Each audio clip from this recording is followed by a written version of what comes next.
Yeah, I know there's like 1,000 video games I'm supposed to be talking about, but I just saw Furious 7 and I need to say some things. Hey guys, and some of you who are here just for video game stuff, hope you don't mind the occasional movie review. I don't think you do. But for those of you that do know, let me just get this out of the way for transparency's sake. The Rock and I do have a good rapport going. There is a little bit of a friendship there. I just wanted to put my biases out on the table before we begin this review. Now, just for some quick background, I'm not one of these hipsters that just hopped on board with, like, ironically liking Fast and the Furious, okay? I've been there since day one, 2001, with the original Fast and Furious. Loved it. Loved all of them. Tokyo Drift.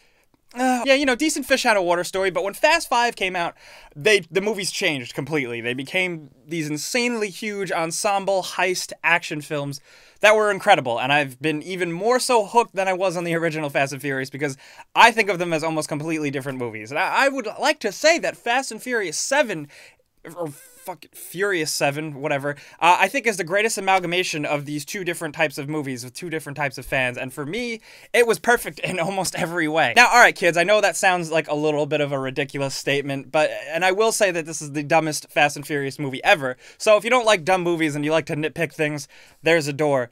Fuck you. Because Furious 7 is just so much fun from the very beginning, like, seriously, to the point of the opening credits, where I actually leaned over to my girlfriend and I was like, is this a Fast and Furious movie? Because they literally showed, they literally made light of Jason Statham walking into a hospital and committing mass genocide, action hero style, and I fucking loved it. That's the biggest surprise here. Jason Statham, a character, a villain, who doesn't really have too much purpose other than revenge, turned out to actually be kind of perfect. And yeah, he's basically a cartoon character. He shows up in the weirdest, most random places that he has no business being, and he shows up with a big gun and a British accent, and he's absolutely perfect. And the feud between him and Dom Toretto, Vin Diesel for you uninitiated, is really, really good and surprisingly convincing. These guys want to kill each other so much that they drive headfirst into high-speed collisions to do so, and of course they live. Because this is basically a superhero movie. You've probably heard that already, but, you know, since Fast 5, the things have really grown into ridiculousness, and now I think thanks to James Wan directing, these movies finally embrace that downward spiral into just absolutely insaneness. And it's really perfect, and it's everything I ever wanted. Yes, there's a lot of cars here, and that's all cool. Even though I'm not the biggest car guy, I'm a big fan of punching, and there's even more of that. Speaking of punching, let's just talk about the elephant in the room, the coolest elephant in the entire universe, Dwayne "The Rock" Johnson. Now, Dwayne "The Rock" Johnson doesn't have too much to do in this movie, unfortunately. He's got a big opener and a big ending.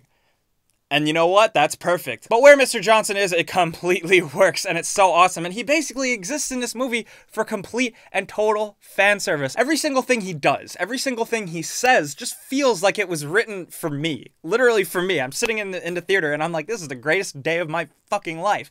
It was absolutely perfect. Of course, everybody else in the movie is really great. I wish there was a little bit more time for Tyrese and Ludacris to shine, because they are really great. Vin Diesel and Paul Walker, great. Obviously, Paul Walker wasn't really in it as much as I would like, but I will say, you know, with him being dead and all, they did it pretty seamlessly. Of course, I have a super trained eye, and I could really see that shit, so I could tell when they were hiding Paul Walker, once during a fight scene, and then a couple times they used the CG for him, but you really can't notice it, and it's absolutely flawless and perfect, and nothing feels half-assed, and it all just makes sense, and it's just a perfect, perfect movie. Did I just say Fast and Furious 7 is a perfect movie? It's not. But it's my perfect movie. Also, nobody told me Tony Jaa was in this movie. Are you fucking kidding me? Tony Jaa from Ong Bak the Thai Warrior has two great fight scenes with Paul Walker, and they're absolutely incredible. This movie just has so many crowd pleaser moments, and then it also has emotion that actually works from fans who have been there since the original, you know, with Letty and Dom and Paul Walker and the whole thing with his death. I'm not going to go into spoilers, but, you know, they did it very well. Paul Walker's send-off was absolutely perfect. Honestly, it kind of adds to the movie and gives it a little bit more gravitas and more emotion, knowing that these real-life events affected these people and affected the way the movie was made. It all just works very nicely, and I will have to say, the amount of people saying that they were crying during the Paul Walker tribute towards the end, I didn't shed a single tear, but I smiled like crazy, and that's what mattered. Furious 7 ended for me not with a tear, but with a big smile on my face, and that is the perfect way to end a great movie and to send off a beloved character who, unfortunately, the actor passed away. So Furious 7 works because it's absolutely fun. I don't know how many times I've said that, and also the fact that it's going to be endlessly rewatchable. And I swear to God, I'm not stressing this. Jason Statham it's like, I've always really liked Jason Statham. I've always been like, wow, he's really awesome. Italian Job, you know, Transporter, Crank, those are my favorites. But In Furious 7, it just really nailed home how fucking insanely badass he is and how good he is at his job, considering he's getting up there. He is the most badass person. But seriously, guys, I could probably go on about Furious 7 for a while, you know, between stuff like James Wan's camera work, the fact that The Rock did a fucking rock bottom, the fight choreography being pretty awesome, the actual practical stunt work with cars. I could just keep going with the everything. But I'm gonna stop, because I want to hear from you guys, what you guys think about Furious 7. We got to talk about this. I want to know what you guys think about this movie. Do you want to see it keep going? It's probably going to keep going.